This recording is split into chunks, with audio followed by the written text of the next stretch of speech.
কোটা সংস্কারের দাবিতে চলমান আন্দোলনে ঢাকা বিশ্ববিদ্যালয় সহ বেশ কয়েকটি বিশ্ববিদ্যালয়ে আন্দোলনরত শিক্ষার্থীদের ওপর হামলার প্রতিবাদে দেশের বিভিন্ন সড়ক ও মহাসড়ক অবরোধ করে বিক্ষোভ শুরু হয়েছে।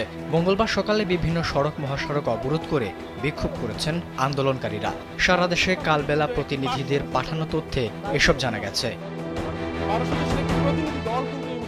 যশোরে কোটা সংস্কার এক দফা দাবি এবং আন্দোলনে অংশ নেওয়া শিক্ষার্থীদের উপর হামলার প্রতিবাদে সকাল 10:30 থেকে খুলনা যশোর মহাসড়কের নতুন রাস্তা মোড় অবরোধ করে বিক্ষোভ করেছেন শিক্ষার্থীরা। এ সময় খুলনা যশোর মহাসড়ক মুজগুন্নি মহাসড়কে যান চলাচল বন্ধ হয়ে যায়।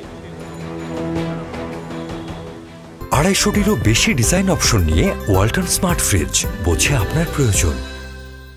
বগুড়ায় কোটা সংস্কার দাবিতে আন্দোলনরত শিক্ষার্থীদের সঙ্গে একাত্মতা প্রকাশ করে ক্লাস বর্জন করে ঢাকা রংপুর মহাসড়কে অবরোধ করে বিক্ষোভ করেছেন বগুড়া শহীদ জিয়াউর রহমান মেডিকেল কলেজের শিক্ষার্থীরা।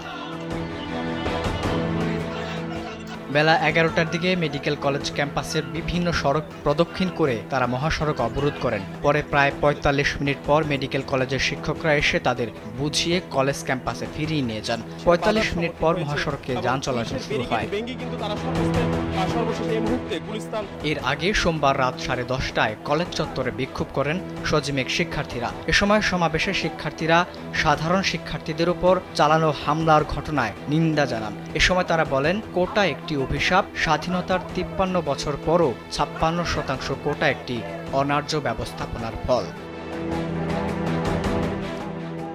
অন্যদিকে রাজশাহী ঢাকা বাইপাস সড়ক অবরোধ করেছেন বিক্ষুব্ধরা। ছাত্রলীগের হামলার প্রতিবাদে মঙ্গলবার বিকেল 3টায় দেশের সব শিক্ষা প্রতিষ্ঠানে বিক্ষোভ মিছিল এবং সমাবেশ করার ঘোষণা দিয়েছেন আন্দোলনরত শিক্ষার্থীরা। সোমবার রাত 9:30টার পর দোয়েল চত্বরে বৈষম্য বিরোধী ছাত্র আন্দোলন প্ল্যাটফর্মের অন্যতম সমন্বয়ক নাহিদুল ইসলাম এই কর্মসূচির ঘোষণা দেন।